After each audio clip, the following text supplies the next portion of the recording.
Did a key Trump ally in Asia almost ditch the US-made Patriot shield in favor of high-end missile systems from Washington's rival, Moscow?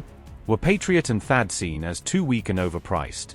To the point that Seoul once preferred Vladimir Putin's S-300 air defense system over America's flagship missiles? And did Washington resort to desperate pressure tactics to block the Russian deal and force South Korea back under the US air defense umbrella? US ally South Korea came very close to purchasing Russian S-300 air defense systems instead of American Patriots in the 1990s, according to accounts of that period's procurement deliberations. In the present day, the recent large-scale withdrawal of US Patriot and THAAD batteries from South Korea has exposed worrying gaps in Seoul's air defense posture. This move has reignited long-standing fears in South Korea about its heavy dependence on US air and missile defense capabilities for protection against regional threats. In response, President Lee Jae-myung has publicly called for South Korea to reduce its security reliance on the United States and strengthen its own independent defense capacity. During the 1990s, Seoul seriously evaluated the option of buying Russia's S-300 system rather than continuing with, or upgrading to, US Patriot batteries. At the time, S-300 was widely regarded as more advanced, more mobile, and cheaper than the American Patriot system available to South Korea. Russian proposals reportedly offered S-300 package at nearly 30% less cost than the competing US Patriot deal, making it highly attractive from a financial standpoint. Moscow further sweetened the offer by suggesting that some of the payments could be offset against Russia's existing debt to South Korea, reducing the immediate cash outlay for Seoul. The Patriot system's much criticized performance in the 1991 Gulf War weakened its reputation globally, prompting many defense analysts to question its effectiveness compared with newer systems. Against this backdrop, a number of experts believed that South Korea was leaning toward accepting Moscow's offer and adopting the S-300 as its main high-end air defense. One of the S-300 key selling points was its full 360-degree firing and engagement arc, in contrast to the Patriot's more limited sector coverage. In 1997, U.S. Defense Secretary William Cohen personally warned South Korea against purchasing Russian S-300 air defense systems, intervening directly in Seoul's procurement debate. Cohen told South Korean officials that buying the S-300 wouldn't play well in Congress, a remark that sparked outrage in Seoul, where many saw it as heavy-handed U.S. pressure on a sovereign ally's defense choices. Members of the U.S. Congress then openly pressed South Korea to stay with American-made defense systems rather than turning to Russian suppliers.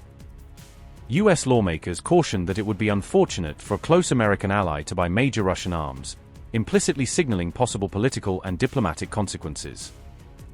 Under this political pressure from Washington, South Korea ultimately decided to choose the U.S. Patriot system instead of the Russian S-300. Russian officials later accused the United States of politicizing the competition, arguing that Washington had undermined fair commercial bidding in the global arms market. Years later, the U.S. expanded this pressure-based approach through the Countering America's Adversaries Through Sanctions Act, CUTSA, which came into force in 2017.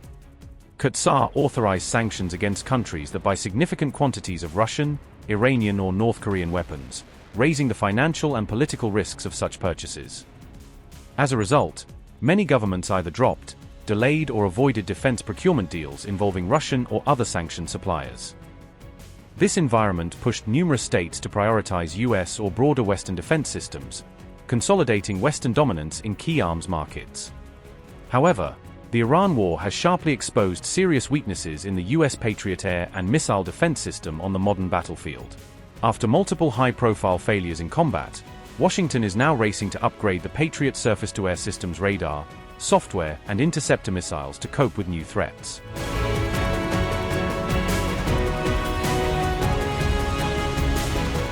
The U.S. Army has awarded Lockheed Martin a $61 million contract covering 2 Patriot system upgrades.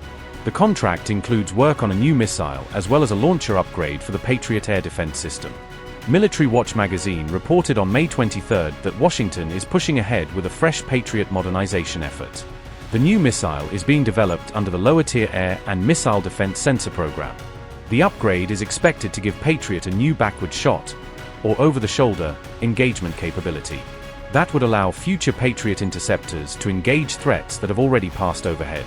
Current Patriot batteries cannot do that unless their launchers are physically reoriented first. The capability has long been associated with Russia's S-300 family of air defense systems. The Soviet Union, Russia, China, and North Korea have all fielded broader 360-degree aerial targeting capabilities. By contrast, the Patriot system is currently limited to engaging threats within an arc of roughly 120 degrees. The US upgrade effort also includes a new vertical launcher aimed at improving engagement flexibility.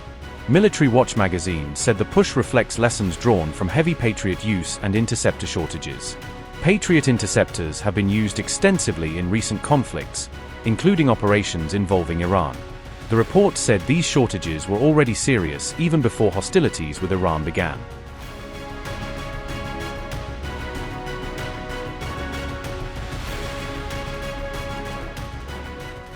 Amid rising tensions, the US is racing to develop a new low-cost Patriot interceptor under $1 million. The proposed interceptor would be 5 times cheaper than today's PAC-3 MSE Patriots, according to Warzone.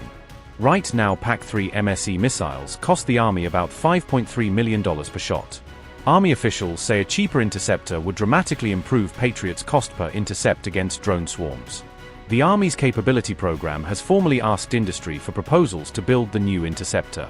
Major General Frank Lozano calls the effort an aggressive low-cost missile competition.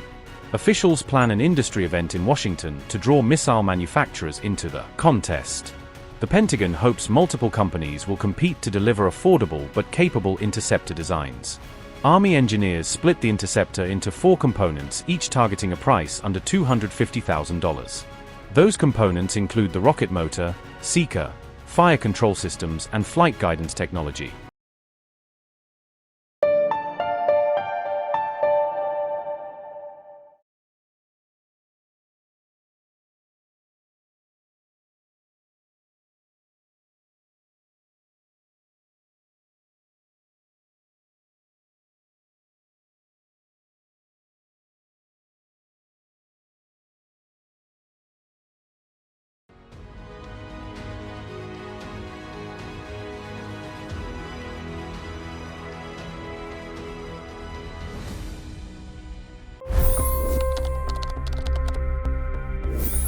$25 crore गरीब गरीबी को परास्त करके बाहर निकले। For the good of our nation, let's work together and let's truly make America great again. The fastest news breaks. Requested PM saying that look, you will have to speak to Putin and to Zelensky. The biggest newsmakers. The relationship with India is probably the most important bilateral relationship the US will have for the rest of this century. The capital delivered quite an election result today. Expert analysis. The million-dollar question today is how to stop this dance of death. Ground reports. I'm standing at the crossroad of the Kumbh Mela. Behind me are more than 100 entry ghats. Long-form interviews. Exclusionary politics is reflected in Manipur case as well. You don't bother because this is a small state. Deep dive into burning issues. It's often said DRC could be the richest country in the whole world. It's because of what sits underneath. Why exactly did the US topple the Sheikh Hasina government? HD videos. We don't just break news, we break it down.